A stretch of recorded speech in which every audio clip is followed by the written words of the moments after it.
Good evening मेरे दोस्तों, नमस्कार, स्वागत आप सबका। मैं आपका मैथ्स फैकल्टी सुजीत कुमार। आज एक धमाकेदार कार्यक्रम लेके आप सबके सामने। हम लास्टली बेटा जी क्वाड्रेटिक इक्वेशन पे थे, हम द्विघातीय समीकरण पे थे। बहुत कम काम बचा है इसमें, तो आधा छोड़ते नहीं, इसको पूरा कर लेंगे द्विघातीय समीकरण को। और उसके बाद आज एक प्रैक्टिस सेशन भी मैं लेके आ रहा हूं आपके लिए। पहले कुछ 15 मिनट लगेंगे इसकी प्रैक्टिस में, और उसके बाद आज एक प्रैक्टिस सेट भी है मेरे पास, चिंता मत करो। देखो बेटा, द्विघातीय समीकरण आपको पता है, ax स्क्वायर प्लस में bx प्लस c बराबर 0 है। इसे कैसे सॉल्व करते हैं ये मैं बता चुका हूं। एक एग्जांपल से रिपीट करूंगा, फिर इसके नेचर ऑफ रूट्स पे आएंगे, फिर धीरे धीरे अगले 15 से 20 मिनट में इसका निपटारा कर लेंगे, और फिर आपको आज एक प्रैक्टिस सेट का आनंद देगी। बेटा ये अगर इसकी डिग्री 2 है, नंबर ऑफ रूट्स आते हैं वो 2 ही आएंगे। मतलब हिंदी में रूट्स को मूल बोलते हैं, मूलों की संख्या। मूलों की संख्या 2 होगी, जिसको हम मुख्यतः अल्फा और बीटा मान लेते हैं। मुख्यतः इसको हम क्या मान लेते हैं? अल्फा और बीटा मान लेते हैं। x1 x2 मान ले, लेकिन अल्फा बीटा स्टैंडर्ड फॉर्मेशन है तो अल्फा बीटा मान लेते हैं। बेटा यहां से हम निकालेंगे s को बोलते हैं sum of roots. Sum of roots को बोलते हैं बेटा जी alpha plus beta.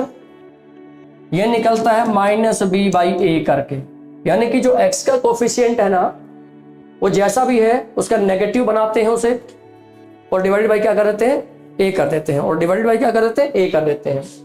So p for product of roots, sum of roots और प्रोडक्ट ऑफ। बेटा सम ऑफ रूट्स को हिंदी में बोला करते हैं मूलों का योगफल।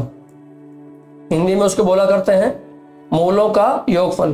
प्रोडक्ट ऑफ रूट्स ये होता बेटा c/a, यानी कि मूलों का गुणनफल।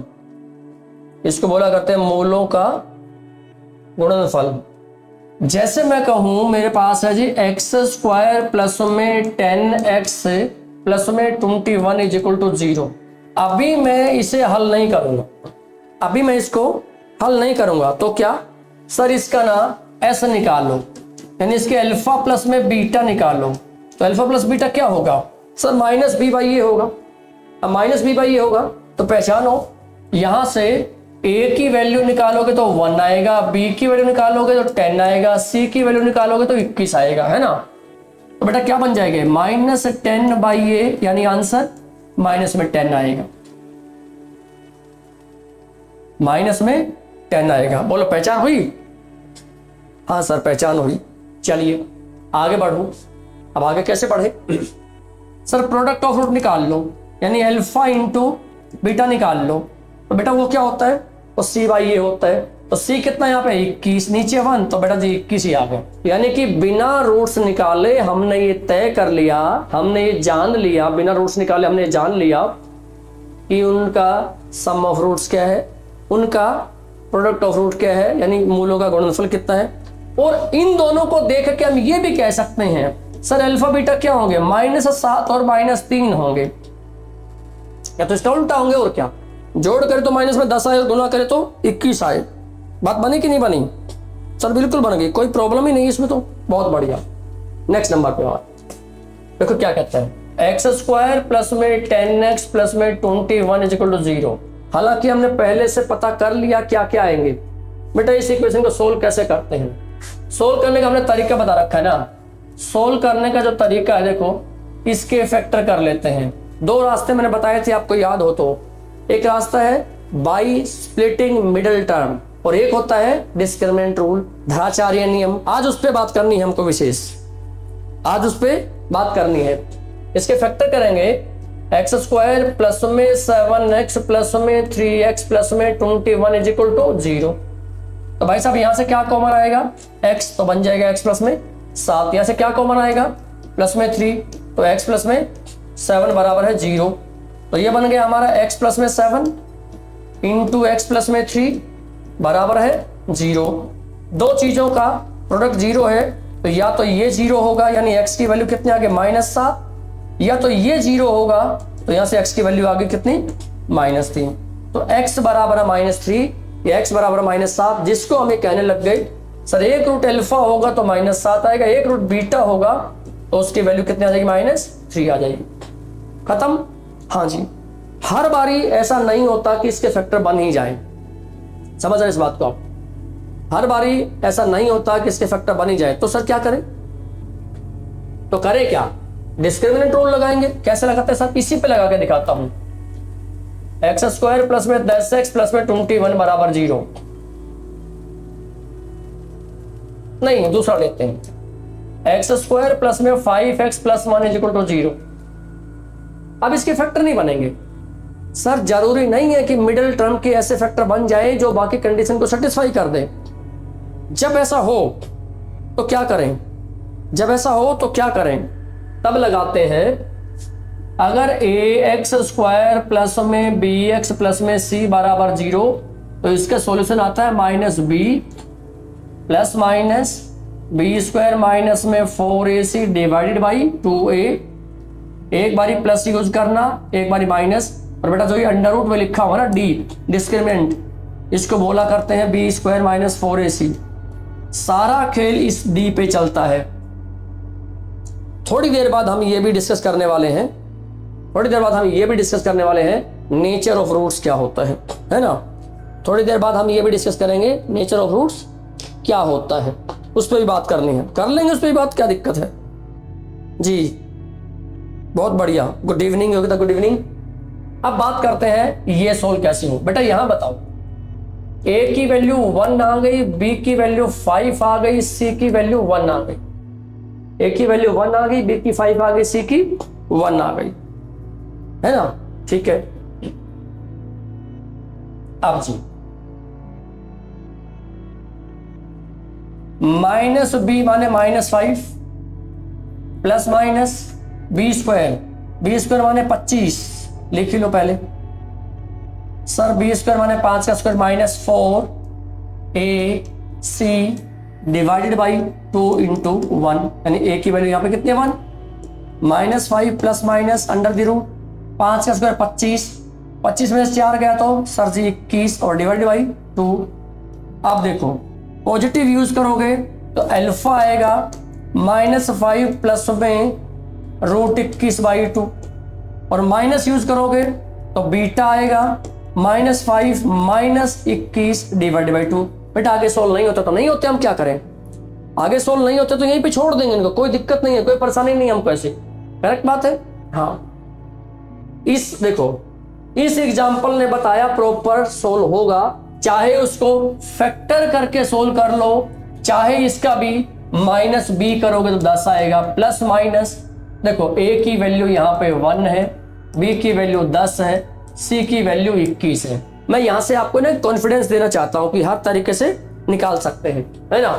तो b स्क्वायर माने 100 आएगा माइनस 4ac सर 84 आ जाएगा, डिवाइडेड बाई 2a इंटू में 1 आएगा, ये बन जाए -10 प्लस माइनस 100 में से 84 गया तो बेटा 16 का अंडर रूट कितना आएगा 4, डिवाइडेड बाई कितना आएगा 2। तो बोलो यहां से अल्फा की वैल्यू जब आएंगी पॉजिटिव यूज करना, -10 प्लस में 4 बाई 2, है ना।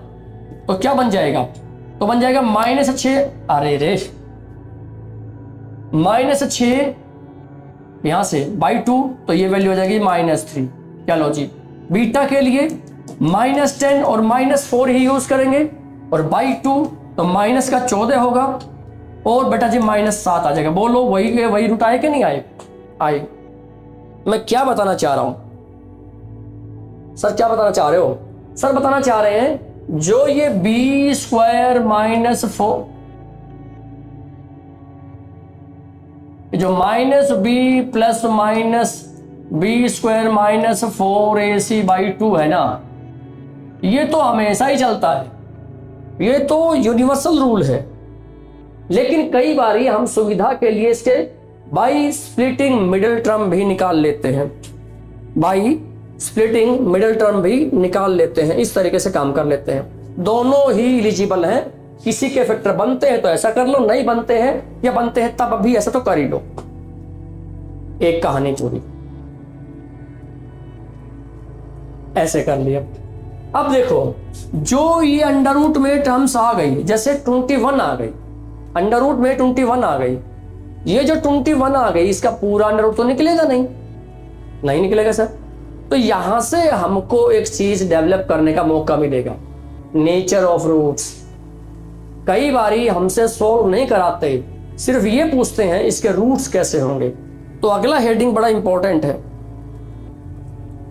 अगला हेडिंग है नेचर ऑफ रूट्स।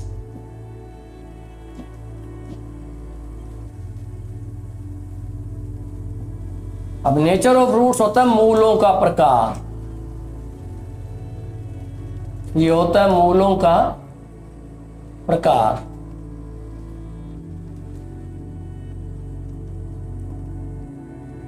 भाई वो किस नेचर के होंगे, वो जो रूट्स होंगे वो किस नेचर के होंगे, ये भी तो हमको बताना है। अभी चेक करते हैं भाई, बताते हैं। जो ए एक्स स्क्वायर प्लस में बी एक्स प्लस में सी है ना,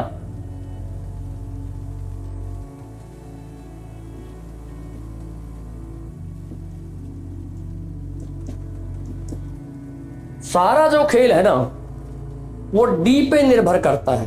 कैसे सर? जो डी होता है वो होता है बी स्क्वायर माइनस 4ac, और जो इसका सॉल्यूशन होता है ना वो होता है माइनस बी प्लस माइनस इस बी स्क्वायर माइनस 4ac को लिखा डी डिवाइडेड बाई 2a। जैसे इसमें ये जो डी आया ना यहाँ पे B square minus 4ac D, बेटा ये बन गया था अंडर रूट 16, ये बन गया था अंडर रूट 16। यानी देखो इसका अंडर रूट पूरा निकल गया, इसका अंडर रूट पूरा अगर निकल जाए, इसका अंडर रूट पूरा अगर निकल जाए तो जो आंसर आ रहा देखो कैसा आ रहा है। और अगर इसका अंडर रूट पूरा ना निकले और इसका अंडर रूट पूरा ना निकले तो देखो कैसे रूट्स आ रहे हैं। यहीं से जनरेशन हुई, यहीं से उत्पत्ति हुई नेचर ऑफ रूट्स की। नेचर ऑफ रूट्स कैसे होंगे सिर्फ ये पूछते हैं, आइए बताते हैं आपको। तो नेचर ऑफ रूट्स है ना वो सारा का सारा डी पे निर्भर करता है। Number 1, if d is equal to 0, भाई किसी शर्त पे ऐसा हो जाए कि जो हम बी स्क्वायर माइनस 4ac निकाल रहे हैं ना, ये अंडर रूट वाला सिस्टम, ये 0 हो जाए। अगर ये 0 हो गया तो ये सारा फंडा 0, यानी जो सॉल्यूशन आएगा वो क्या आएगा, minus b by 2a, minus b by 2a, सिर्फ इतना ही तो आएगा, माइनस बी बाई 2a आएगा। हाँ सर, तो लिखें क्या, d बराबर 0 है ना, तो क्या कहेगा, कहेगा ये पॉइंट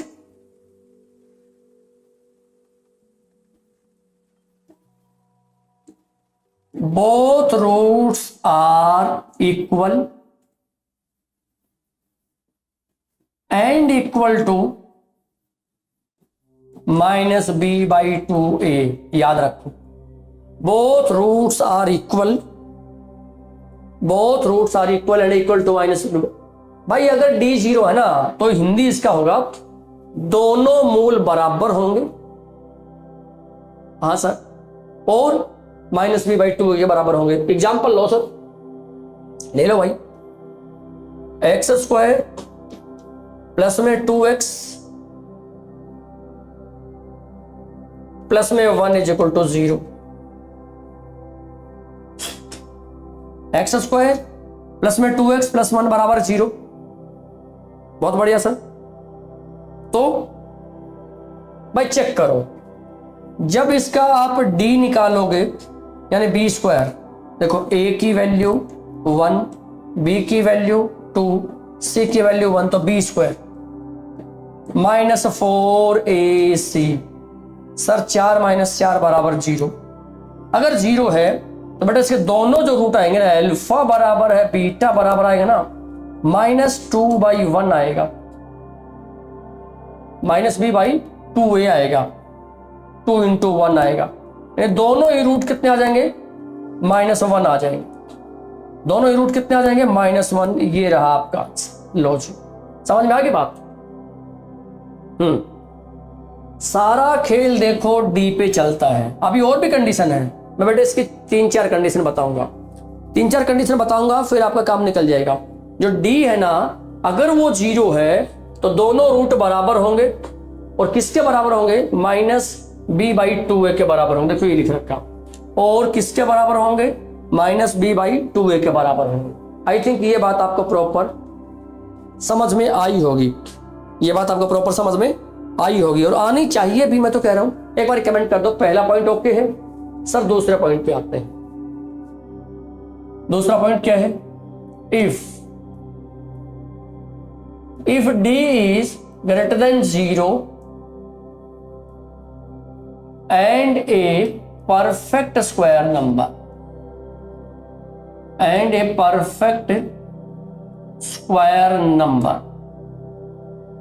अच्छा जी, ये कैसे था, ये था x² प्लस में 10x प्लस में 21 बराबर 0 है ना। तो देखना क्या होगा सर, जो d है वो आएगा b² माने 100 मतलब 10 का स्क्वायर माइनस 4ac, तो बन गया जी 100 माइनस में 84 बराबर 16। देखो 16 एक परफेक्ट स्क्वायर नंबर है ना। सर परफेक्ट स्क्वायर नंबर होता क्या है, परफेक्ट स्क्वायर नंबर वो होता है जिसका पूरा अंडर रूट निकलता हो।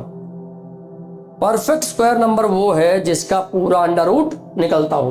तो क्या हो, देन रूट्स आर, यहां लिख रहा हूं, then roots are real. In fact कह सकते हो रियल की जगह कह सकते हो, बल्कि इसको कह सकते हो रेशनल। रूट्स आर, पहली बात तो अनइक्वल होंगे, roots are unequal and rational. इसको इंग्लिश में पढ़ना ही फायदा होता है। जैसे इसे सोल्व किया था तो -3 और -7 आए थे ना, -3 और -7 आए थे। हाँ जी, मतलब देखो d बड़ा हो 0 से और एक परफेक्ट स्क्वायर नंबर जैसे 16 आया, तो बताओ इसके रूट्स -3 और -7 नहीं आए थे। तो आप कहो जी तो होल नंबर है, सॉरी ये तो इंटीजर है। तो बेटा इंटीजर के नीचे 1 कभी भी डाल दो ना, तो अपने आप रेशनल बन जाएंगे, बिल्कुल बन जाएंगे सर, कोई दिक्कत नहीं। तीसरी कंडीशन देखो बेटा, डी पे तीसरी condition, if d is greater than 0 but not a perfect square number, not a perfect square number, then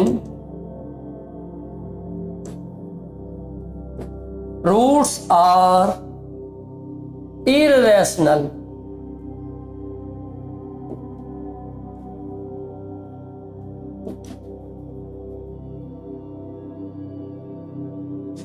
roots are irrational. Sir example दो। देखो बेटा ये रहा, देखो बेटा ये रहा एग्जाम्पल, यहां से देख लो। ये जो अल्फा आया है ना, ये जो अल्फा आया है, तो जो अंडर रूट 21 है, जो अंडर रूट 21 है, ये सोल्व तो होगा नहीं प्रॉपर। तो जो चीज ऐसे अंडर रूट में पड़ी रही जो प्रॉपर सोल्व ना हो, उसको इरेशनल नंबर कहते हैं। जानकारी है ना आपको। और इरेशनल रूट्स देखो, प्लस में आया तो बेटा माइनस में भी आएगा, समझ लो बात को। ये था वो एग्जाम्पल। अगर इसे सोल्व करके रखेंगे तो इसके रूट्स दो ही आएंगे, लेकिन कैसे आएंगे देख लो। दो ही इसके रूट्स आएंगे, पर कैसे आएंगे, this you have to remember, ये आपको ध्यान रखना है। अच्छा जी, रूट्स आर इरेशनल। और एक बात लिखोगे, irrational roots are always occurs in pair। मतलब सर, मतलब फिर से यही बेटा, अगर +21 भी आएगा तो -21 भी आएगा, -5/2 दोनों में कॉमन है, +√21 आएगा तो -√21 भी आएगा। इसका मीनिंग होता है irrational roots are always occur in pairs. अगर ऐसा आएगा तो बेटा बीच में प्लस वाला अंडर रूट भी है तो माइनस वाला अंडर रूट भी होगा ही होगा। ठीक है भाई। नेक्स्ट नंबर और बेटा अंतिम बात इस पे, फोर्थ पॉइंट क्या, if d is less than 0, d is less than 0, then roots are imaginary. Roots are imaginary. तब रूट्स कैसे होंगे? इमेजनरी होंगे। कैसे होंगे सर? एग्जांपल दो। X square plus x plus 1 is equal to 0। X square plus x plus 1 is equal to 0। Sir एक ही value 1। ये क्या हो रहा है भैया? इंसेक्ट इतने आगे देखो आज। बी की वैल्यू 1, सी की वैल्यू 1, निकालो डी कितना आएगा? बी स्क्वायर माइनस 4ac यानी 1 स्क्वायर माइनस 4 इंटू 1 इंटू 1 बन गया 1 माइनस 4 यानी कि -3। डी की वैल्यू आ गई -3। सॉल्यूशन कैसे होगा? सॉल्यूशन होगा minus b plus minus under root d by 2a। Minus b माने -1 plus minus of minus root 3 by 2, क्योंकि 2a तो 2 ही आ जाएगा। 2a तो 2 ही आ जाएगा। रूट्स कैसे बन गए? रूट्स बन गए sir -1 plus under root -3 by 2 और -1 minus of under root -3 by 2। आप ज्यादा से ज्यादा ये कह सकते हो भाई, आज तो दुखी हो गए हम ज्यादा से ज्यादा ये कह सकते हैं इसकी वैल्यू बने देखो -1 under root i iota. Imaginary part जान रहे हो?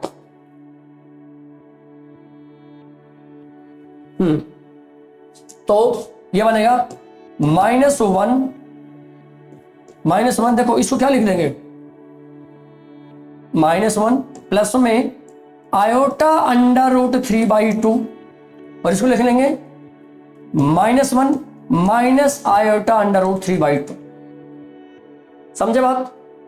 यानी ये भी कह सकते हैं if d is less than 0 then roots are imaginary and again imaginary roots are, ये भी वही बात है, always occurs in pairs. Logic important बात बता दी मैंने आपको। ये मैंने बड़ी इंपॉर्टेंट बात बता दी है और ये इंपॉर्टेंट बात ऐसी है जो सीधे सीधे प्रश्न में आपसे पूछी जाती है। तो सीधे सीधे प्रश्न आपसे पूछ लिए जाते हैं, राइट? चलिए अब बढ़िया बात है। नेक्स्ट नंबर देखो बेटा, अब मैं आपसे पूछना चाह रहा हूं फॉर्मेशन ऑफ इक्वेशन। ये लास्ट पार्ट है इसका, ये लास्ट पार्ट है। फॉर्मेशन ऑफ इक्वेशन, दो तरीके से इक्वेशन बनाई जाती है। नंबर 1, जब रूट्स दिए हों। नंबर 2, जब S एंड P, जब S एंड P दिए हों। जब S एंड P दिए हों। सर ये S एंड P क्या होते हैं? बेटा S होता है सम ऑफ रूट्स, P होता है प्रोडक्ट ऑफ रूट।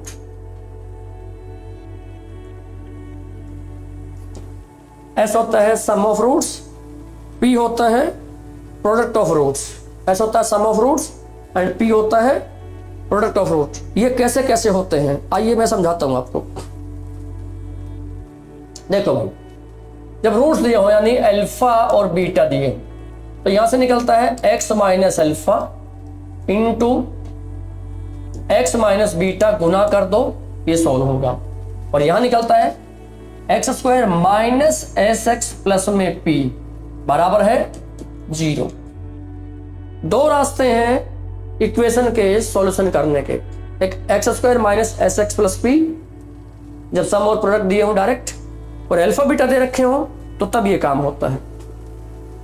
जब अल्फा बीटा दिए हो तब ये काम होता है। अच्छा जी आगे, मैंने कहा अगर अल्फा बराबर है 7 है, -7 है, और बीटा बराबर -3, तो बना के दिखाओ।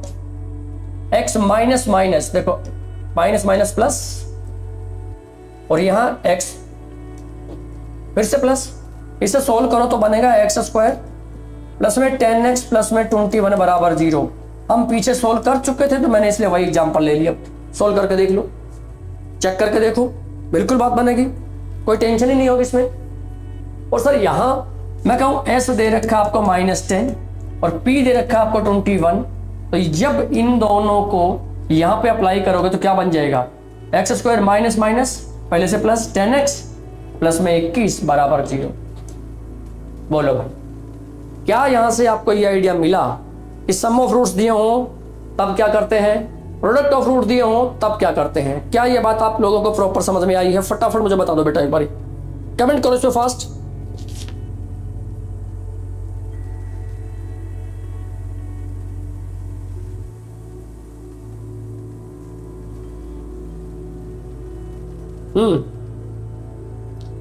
बढ़े नेक्स्ट, चलिए भाई आगे बढ़ते हैं। चलो जी अंतिम बात शुरू करते हैं अब इक्वेशन की। वो क्या है सर? देखो भाई, एक प्रश्न ऐसा है,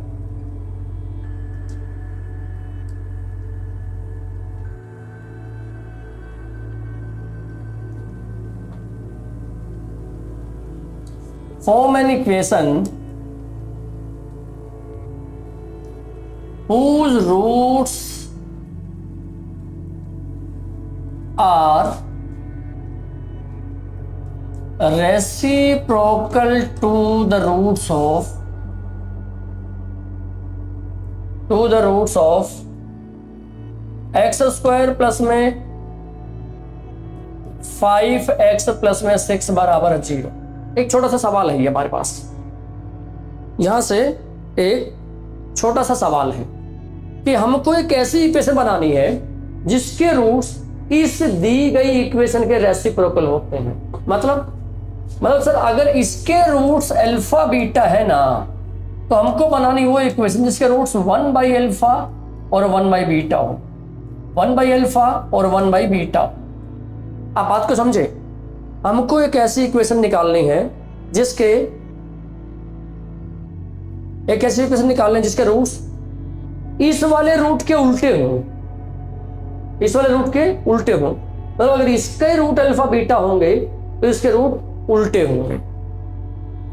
तो बेटा सोल्व मत करने बैठ जाओ, इसको सोल्व मत करने बैठ जाओ। क्या हमको ये पता है, एक रूट ये है दूसरा ये है, हम इनका जोड़ निकाल लेते हैं, 1/अल्फा 1/बीटा, वही ना, इसका ऐसे निकाल लेते हैं 1/अल्फा प्लस 1/बीटा, तो क्या बन जाएगा अल्फा इंटू बीटा, और यहां बन जाएगा अल्फा प्लस में बीटा, अल्फा इंटू बीटा और ऊपर अल्फा प्लस में बीटा। एक बार इनका प्रोडक्ट निकाल लेते हैं, 1/अल्फा इंटू में 1/बीटा इज इक्वल टू 1/अल्फा into beta is equal to 1/अल्फा इंटू बीटा। कहानी पूरी हुई। अब इनकी वैल्यू यहां से निकाल लो ना भाई। एक बात बताओ, हम यहां से अगर अल्फा प्लस में बीटा की वैल्यू निकालना चाहें इससे, तो क्या -5/1 नहीं आएगा, यानी -5 ही आ जाएगा। अगर यहां से अल्फा इंटू बीटा निकालना चाहें तो बेटा C/A यानी गुना होकर 6 आ जाएगा। अपने को दो चीजें पता लग गई, एक तो अल्फा प्लस बीटा, हमको दो बातें पता लग गई।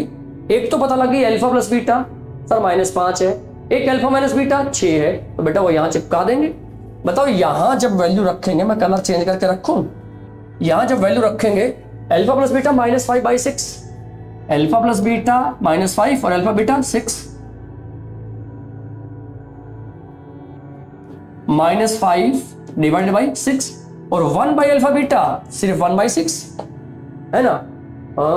हाँ, अब इनसे इक्वेशन जो बनानी है तो यहां से फॉर्म कर दो ना, x² माइनस में sx प्लस में p बराबर 0। बेटा x² ये माइनस और ये माइनस प्लस, तो बन जाएगा प्लस में 5 बटा में 6x प्लस में 1 बटा में 6 बराबर 0। ये इक्वेशन आ गई? नहीं, ये इक्वेशन नहीं आई अभी। तो क्या करोगे बेटा, इसको 6 से मल्टीप्लाई कर दोगे। इस सारे ये नीचे से खत्म करो, सारी इक्वेशन को किससे इनको देख के 6 से मल्टीप्लाई कर दो तो उत्तर क्या आएगा? देखो यहां गुना करेंगे तो 6x² हो गया जी, ये यहां गुना होगा तो प्लस में 5x, हाँ जी, और यहां गुना करोगे तो प्लस में 1, हाँ जी, बराबर 0 उत्तर आ, बराबर 0 हमारा उत्तर आ गया, बराबर 0 हमारा उत्तर आ गया। ये इक्वेशन पढ़ी मिलेगी आपको, वहीं पे निशान लगा दो, है ना, वहीं पे निशान लगा दो। समझ गए बात? हाँ जी। अब इसकी एक ट्रिक बता रहा बेटा, अब इसकी ट्रिक बता रहा हूं, देखो कैसे हुआ है। इसकी और इसकी शक्ल देखो, मिडल तो वहीं पे रह गया, इसको यहां फिट कर दिया, काम पूरा हुआ। बोलो हाँ कि ना? जब इसके जो रूट्स हैं वो इसके रेसिप्रोकल होंगे, इसके जो रूट्स होंगे वो इसके रेसिप्रोकल होंगे, तो भैया इसको यहां पलट दो। तो क्या पलटो? अगर ax² प्लस में bx प्लस में c बराबर 0 हैविंग रूट अल्फा बीटा, तो cx² प्लस में bx प्लस में a बराबर 0 हैविंग रूट 1/अल्फा 1/बीटा। बोलो कार्यक्रम समझ में आया? क्या ये पॉइंट आपको प्रॉपर समझ में आ गया हो तो बेटा कमेंट कर दो। और अब हम इक्वेशन का कार्यक्रम यहीं रोकेंगे और एक प्रैक्टिस सेट आपको लेके चलेंगे। फटाफट हमको कमेंट के माध्यम से अवगत करा दो कि हाँ सर हम प्रॉपर यहां तक आ गए हैं, कोई समस्या ही नहीं हमारे जीवन में। अब बोलो भाई।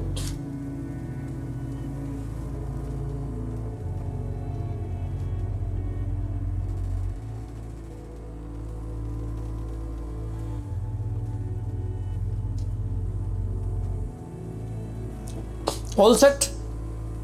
चलिए जी, अगर ये ऑल सेट है तो बेटा मैं आपको लेके चलूंगा कहीं और। लेट्स बिगिन पे, लेट्स बिगिन। लो जी शुरुआत करो दोस्तों, शुरुआत करते हैं बढ़िया से ऐसे। Learning is never done without errors and defeat, ये जिन्होंने भी कहा है, पर कहा बड़ा बढ़िया है ना। देखिए क्लास खत्म होने के जब एंड के कगार पे आई है तब हमने आपके लिए मोटिवेशन कोट दिया है। अब मोटिवेशनल कोट दिया तो मजे लो, आनंद लो इसका। Learning is never done without errors and defeat. दुनिया में कोई ऐसा नहीं है जिसने बिना गलती किए और बिना हार झेले हुए सब कुछ पहली बारी में सीख लिया हो। थोड़ी दिक्कतें होंगी, थोड़ी गलती होगी, थोड़ी निराशा भी हाथ लगेगी, पर निरंतर सीखना मत छोड़ो, काम निकल जाएगा, कोई दिक्कत नहीं है। डन। तो भैया पहला प्रश्न आपके सामने ये रहा। आइए पहला प्रश्न क्या कहता है। हम तो प्रश्न पे देखिए, आज इस प्रैक्टिस सेट का आनंद ले लीजिए बस आप। क्या कहता है? कुछ महिलाओं के परिवार में प्रति व्यक्ति अनाज की औसत मासिक खपत 14.4 किलोग्राम है। यदि प्रति व्यक्ति औसत मासिक खपत पुरुषों के मामले में 20 किलोग्राम है और महिलाओं के मामले में 6 किलोग्राम है, तो परिवार में महिलाओं की संख्या ज्ञात कीजिए। इक्वेशन का प्रश्न तो नहीं है। अब बचे हुए समय में एक प्रैक्टिस तो कर ही ले, अभी तो समय बचा हमारे पास ना तकरीबन 20 मिनट। तो आओ कैसे इस प्रश्न का आनंद लिया जाएगा। अब सबसे पहले बताओ, अच्छा कहते हैं 6 पुरुष हैं, तो लाइन पढ़नी भूल गए हम। 6 पुरुष हैं इन ए फैमिली ऑफ 6 मेल्स। तो पूछते क्या है? Find the number of females. भैया मेल्स की संख्या दे रखी है 6 और फीमेल्स की संख्या आपको निकालनी। तो भाई साहब मेल, फीमेल और टोटल फैमिली, टोटल की दे रखी है 14.4, मेल की दे रखी है 20, देखो हमने पढ़ लिया 20, और फीमेल्स की 6 दे रखी है। मेल्स की दे रखी है 20, फीमेल्स की दे रखी है 6 और टोटल दे रखी है 14.4। तो एलिगेशन लगा दो और इसे यहां घटा दो, तो भाई ये तो बन गया 5.6 और ये कितना बन गया 6, 8, 8.4। ये तो बना 8 से 14। हाँ जी बिल्कुल सही, और ये भी बिल्कुल सही। काटो, डेसिमल से तो डेसिमल उड़ ही गया। 4 से ये 21 पे, 4 से ये 14 पे, 7 से ये 3 पे, 7 से ये 2 पे, 28 से कट जाता मतलब। चलो जी, अब 3 को कहते हैं 6 यानी सरकार डबल, तो 2 को भी कहते हैं जी डबल यानी कि फीमेल्स कितनी हो गई 4 हो गई। बी पार्ट हमारा आंसर आ गया। बोलो बात समझ में आई क्या? बेटा कमेंट करके बताओ फटाफट, किस विद्यार्थी को ये बात समझ में आई है? कौन विद्यार्थी इसका सही आंसर देगा मुझे बताइए ऐसे करके। हाँ जी, हमको बात प्रॉपर समझ में आ ही गई है, कोई प्रॉब्लम नहीं है, कोई टेंशन नहीं है, कोई दिक्कत नहीं है। डन।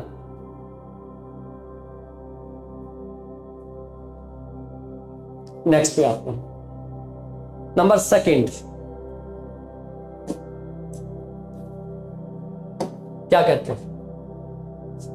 साधारण ब्याज की किस वार्षिक दर से कोई राशि 30 वर्षों में स्वयं की तिगुनी हो जाएगी? ये प्रॉब्लम सोल्व करके दिखाओ भाई, ये प्रॉब्लम आप लोग सोल्व करके दिखाओ। साधारण ब्याज से जब गुना वाले प्रश्न आए, 2 गुना 3 गुना इस तरीके वाले प्रश्न आए, साधारण ब्याज से जब इस तरीके के गुना वाले प्रश्न आए तो कैसे निपटाओगे इस कार्यक्रम को मुझे बताओ। कैसे निपटाओगे कार्यक्रम को बताइए मुझे। साधारण ब्याज की किस वार्षिक दर से कोई राशि 30 वर्षों में स्वयं की 3 गुना हो जाएगी, ये बताना है आपको। Who will answer? बेटा मैं आपको बताऊं, आंसर आता है n-1/t इंटू में 100। इससे रेट आती है, रेट R माने रेट दर,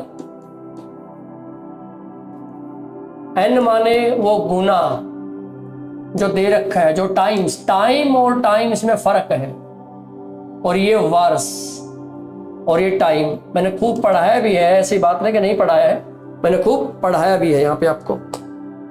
ठीक है, बोलो लगाओ तो भाई। रेट जो आएगी वो आएगी 3 - 1, सर 3 गुना है और 30 वर्षों में है 30 वर्षों में, और 3 गुना हो जाएगी तो गुना में क्या कर दोगे सर 100 कर दो। तो बहुत बढ़िया बात। इस 0 से ये 0, ये बन गया कितना 3 और 1, 3 में से गया 2 गुना में 10 20, और बेटा 20 के नीचे डाल दिया 3, तो उत्तर आ गया 6.67%। वैसे तो ये 6.666 चलता रहेगा, लेकिन अपने को चलाना थोड़ी है, अपने को 2 दशमलव स्थान तक टर्मिनेट करके बोल देना। 6.66 भी पड़ा रह सकता था, ये भी हो सकता था, और 6.67 करके निकल गए हम आगे। काम खत्म हुआ। बोलो यस और नो। सही है सरकार, सही है, कोई प्रॉब्लम नहीं है, कोई दिक्कत नहीं, कोई टेंशन, कोई परेशानी होनी नहीं है।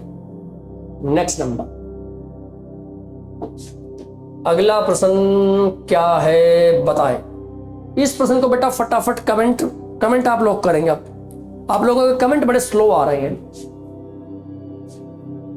24 महिलाएं और 9 पुरुष एक निश्चित कार्य को 18 दिनों में पूरा करते हैं। लिखो भाई, 24 महिलाएं यानी W प्लस में 9M इसी काम को 24 दिन में करते हैं, इसी काम को 24 दिन में कर सकते हैं। प्रत्येक महिला किसी कार्य को पूरा करने में पुरुष द्वारा लिए गए समय से दुगना समय लेती है। तो 9 पुरुष, केवल 9 पुरुष उस काम को कितने समय पूरा करेंगे? बेटा टाइम एंड वर्क में ना, हमारे साथ टाइम एंड वर्क में एक नहीं दो चीजों की खास जरूरत होती है हमको। सर वो कौन सी? सर टोटल वर्क कितना है ये पता करो, नंबर 1।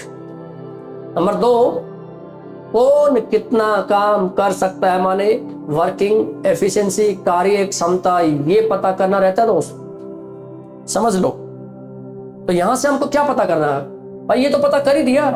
प्रत्येक महिला किसी कार्य को करने में पुरुष द्वारा लिए गए समय से दुगना, ये मेल है और ये फीमेल है। TR माने टाइम रेशो, फीमेल जो महिला है वो पुरुष द्वारा लिए गए समय से दुगना समय लेती हैं। ये अगर 1 दिन लेगा तो ये 2 दिन लेंगे। बेटा हमको TR टाइम रेशो नहीं चाहिए, हमको वर्किंग रेशो, हमको वर्किंग एफिशिएंसी चाहिए। वर्किंग एफिशिएंसी माने वन डे वर्क, कार्य क्षमता का अनुपात कह सकते हो। तो ये उल्टा करके क्या आएगा, 2 और 1।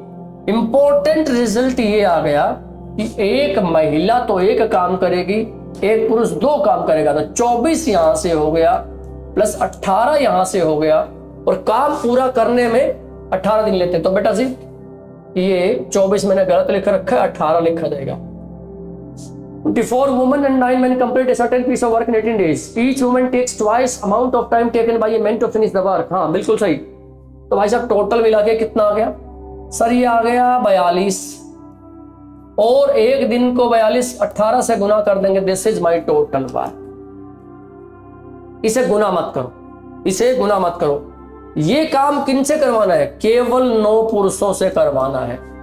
42 गुना में 18 को केवल 42 गुना में 18 को केवल 9 पुरुषों से कराना। भैया जो पुरुष हैं वो करते हुए 2 यूनिट काम है, यानी अब हर रोज यहां से जो काम होगा वो 18 होगा, इससे cancel. 42 days will be your correct answer, B part. Sorry ये पार्ट देखो, मैंने निशान ए पे लगा दिया और आंसर बी पे बोल दिया। निशान इस पे लगा दिया और बी पे बोल दिया, काम खत्म। बहुत बढ़िया बहुत बढ़िया।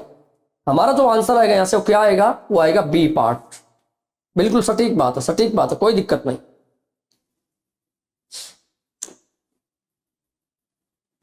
42 आएगा, वो बारी बारी से ए बी बोला जा रहा है। आई थिंक क्लियर हो गया है ना। आगे बढ़ो सर, आगे बढ़ो। लो जी आगे बढ़ते हैं।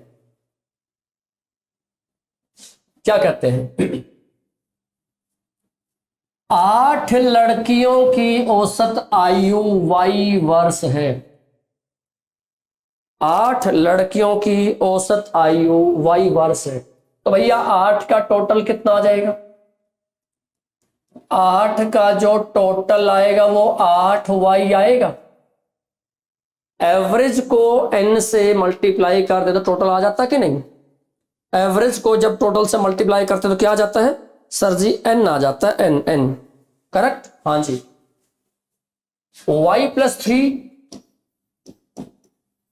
y माइनस 6, y प्लस में 15, y प्लस में 8 और y प्लस में 6 द्वारा दी गई आयु जो कि वर्षों में है वाली 5 नई लड़कियां कक्षा में शामिल हो जाए तो कक्षा की नई औसत क्या है। इन 5 का टोटल ये है भाई साहब, इन 5 का टोटल निकाल ही लो ना। ये है तो जोड़ दो, 1 2 3 4 5, सरकार ये आएगा 5y, और अब प्लस माइनस का हिसाब कर लो। एक ही है, माइनस में सारे तो प्लस में ही है। हाँ सारे प्लस में है। एक है y माइनस 6, एक है y प्लस 6, ये 8 जाएगा, बस इतनी सी बात है। तो इस 6 की इस 6 से छुट्टी कर दो, और क्या 15 8 23 और 3 26, 5y प्लस में 26। सुन लो बात को, सुन लो भाई। 5 का टोटल 8 का टोटल ये है, और भैया 5 का टोटल है जी 5y प्लस में 26। अपने को अब 8 पहले वाली लड़कियां हैं, 5 बाद में, तो पूरी क्लास में लड़कियां होंगी 13। उन 13 का औसत निकालना है। तो भैया पहले 13 का टोटल तो निकाल लो। हम निकालते हैं यहां से 13 का टोटल, जो कि बन जाएगा 8 5 13, y प्लस में 26। अच्छा जी, अब तो हम 13 का ना एवरेज ही निकालेंगे। वो कैसे निकलेगा, जोड़, जो कि 13y है प्लस में 26 डिवाइडेड बाई 13। 13 से डिवाइड करोगे, 13 से 1 पे, 13 से 2 पे। सरकार y plus 2 is your correct answer. y+2 हमारा करेक्ट आंसर। y+2 पढ़ा गई, ए पार्ट में पढ़ा, बिल्कुल सही जवाब ए पार्ट। ए पार्ट वाले बच्चों को थम्स अप, बहुत बढ़िया। Yogita you are correct, A answer is correct, बहुत बढ़िया। लो जी, हमारा आंसर डन। नेक्स्ट पे बढ़ो, अगला प्रश्न क्या कहता है। बड़ा आसान प्रश्न हो गया, बड़ा इजी हो गया ये तो। क्या 10 संख्याओं का औसत 24 है। 10 संख्याओं का औसत 24 है। यदि प्रत्येक संख्या को 2 से विभाजित किया जाए तो नया औसत क्या होगा। यदि प्रत्येक संख्या को 2 से विभाजित किया जाए, यदि प्रत्येक संख्या को 2 से विभाजित किया जाए तो नया औसत क्या होगा, ये हमको बताना है। आओ देखते हैं कैसे काम होगा। भाई अपने को एक नोट पता होना चाहिए। क्या पता होना चाहिए। यदि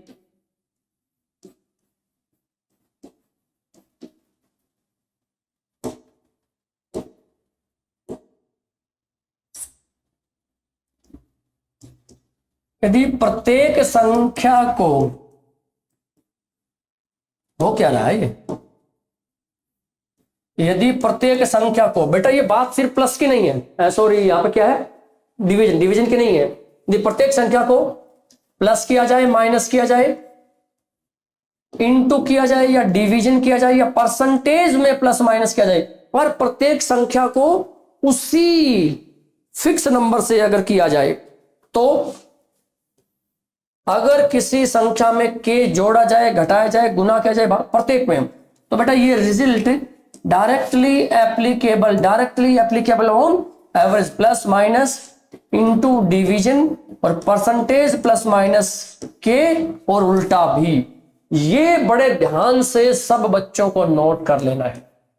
ये बड़े ध्यान से सब बच्चों को नोट कर लेना है। अब ये नोट क्या आंसर दे रहा है आपको, देखो। यदि प्रत्येक संख्या को प्लस के, माइनस के, इनटू डिवीजन, परसेंटेज किया जाए तो वो डायरेक्टली एवरेज में चेंज हो जाता है। यहां पे क्या बोलते हैं, 24 है, संख्या 24 है, सॉरी औसत 24 है। प्रत्येक संख्या को 2 से भाग दिया जाए तो बेटा इसको 2 से भाग कर दो और नई औसत हमारी कितनी आ गई, 12 आ गई। चुटकी बजाने जितना आसान सवाल है ये, चुटकी बजाने जितना आंसर है ये। तो बात करेक्ट हुई। कमेंट करो बेटा, इस पर फटाफट कमेंट करो, क्या बात समझ में आई आपको।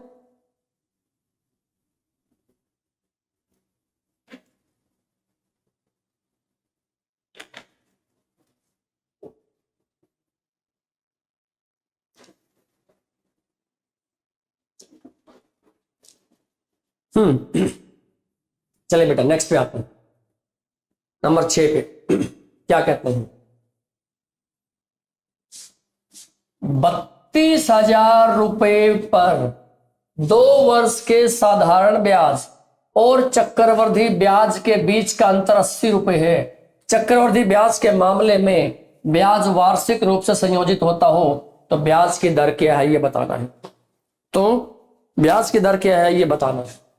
मैं आपको एक नोट लिखवा रहा हूं, जिस बच्चे को ये नोट पक्के तौर पे आता होगा बात बन जाएगी। क्या, अगर हमको डिफरेंस दे रखा है वो भी 2 साल के, चक्रवृद्धि का और साधारण का, और रेट दे रखी है R%, तो बेटा जो प्रिंसिपल आता है, जो मूलधन आता है, जो राशि निकालनी है वो तो डिफरेंस इनटू में 100/R²। आप इसको चाहे रट्टा मारो, चाहे इसको शॉर्ट ट्रिक बनाओ, है ना, इसको रट्टा मारो, शॉर्ट ट्रिक बनाओ, जो भी बनाओ, सीधी सीधी बात बताओ। डिफरेंस कितना दे रखा है सर, 80। रेट आपसे पूछ रहे हैं, और प्रिंसिपल कितना दे रखा है सर, प्रिंसिपल दे रखा है 32,000, और प्रिंसिपल आपको कितना दे रखा है 32,000। 32,000 पर 2 साल के साधारण और चक्रवृद्धि ब्याज का अंतर ये है, तो ब्याज की दर क्या निकाल लो यहां से। कैसे सर, 32,000 बराबर है, 32,000 बराबर डिफरेंस माने 80 गुना में 100/R गुना में 100/R। 1 2 3 4 ये कट गया। समझ लो बात को। 8 से ये 4 32, क्या बचा भाई?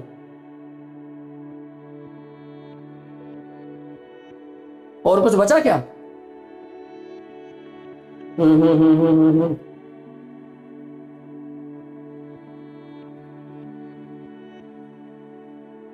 डिफरेंस 80 है, 100 बटा में यार 3200, तो क्या कछु गड़बड़ हुआ? नहीं तो, लेकिन तो 1/r² आ गया। एक सेकंड दोबारा चेक करो, कुछ एरर तो नहीं? 2 साल के साधारण चक्रवर्ती ब्याज का अंतर 80 है, चक्रवर्ती ब्याज के मामले में वार्षिक रूप से, हाँ तो ठीक है, कोई दिक्कत नहीं है, ब्याज की दर क्या करेक्ट। तो ये आएगा हमारा 32,000, जो डिफरेंस इसको नीचे ले आओ, बटा में 80 is equal to 100/r, 100/r। तो लो सरकार, कुछ गड़बड़ तो नहीं काट दिया हमने कहीं से? चेक कर लेते हैं, चलो कोई दिक्कत नहीं। ये 2 0 से 2 0, इससे ये और ये 4 हो गया, ठीक है। अब हाँ, कैलकुलेशन में एरर आ गया था बस थोड़ा सा, ये यहां पे और ये यहां पे, तो r इंटू आर, r² बराबर है 100 बचा और नीचे 4 बचा, 4 से कटेगा 25 पे। सरकार अपने को तो r निकालना है, r आएगा 125, तो यहां से r की वैल्यू क्या आएगी? 5% आएगी। कहीं पढ़ा है? बिल्कुल पढ़ा सर, सी पार्ट में पढ़ा है। कैलकुलेशन बस ध्यान से देख लो, कैलकुलेशन ध्यान से देख लो, कोई समस्या ही नहीं पड़ेगी उसमें तो। उसमें कोई कछु टेंशन होने वाली बात है ही नहीं।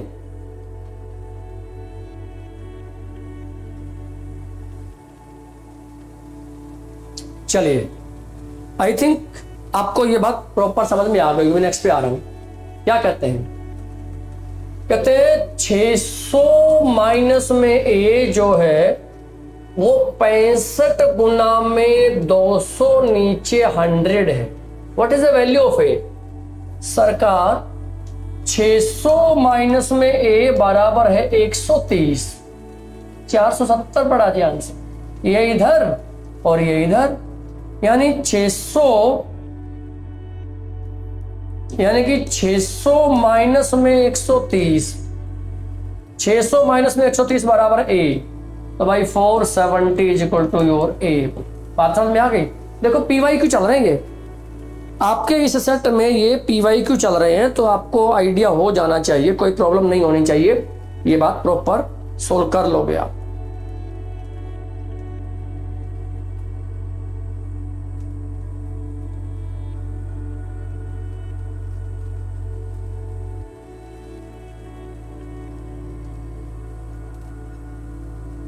भाई कमेंट नहीं आ रहे हैं,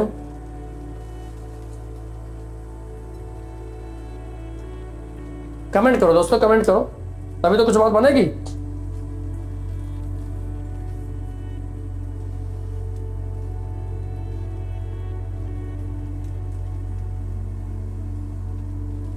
चलिए मैडम नेक्स्ट पे नंबर 8 क्या कहते हैं? वह बड़ी से बड़ी संख्या कौन सी है जिससे 342 और 480 को भाग देने पर क्रम से 6 और 4 शेष बचता हो? क्रम से 6 और 4 शेष बचता हो, क्रम से 6 और 4 शेष बचता हो।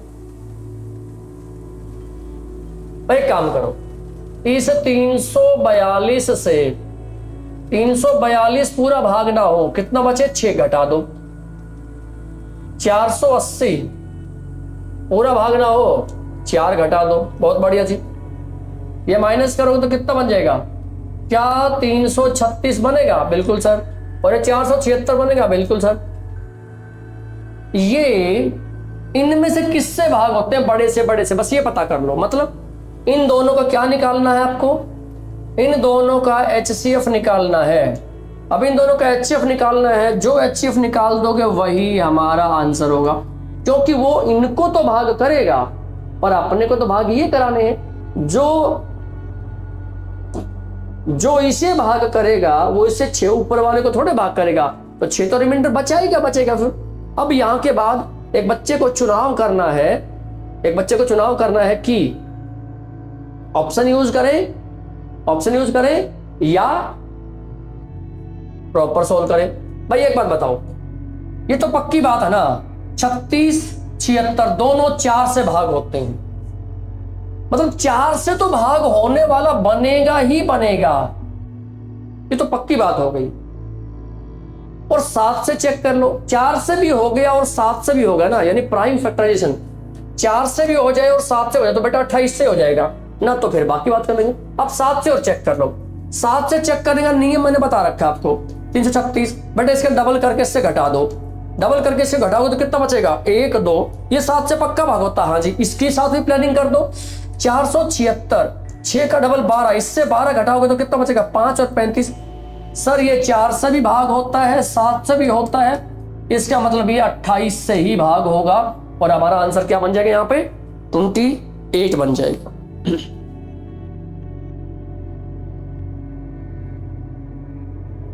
बोलो बात समझ में आ गई क्या?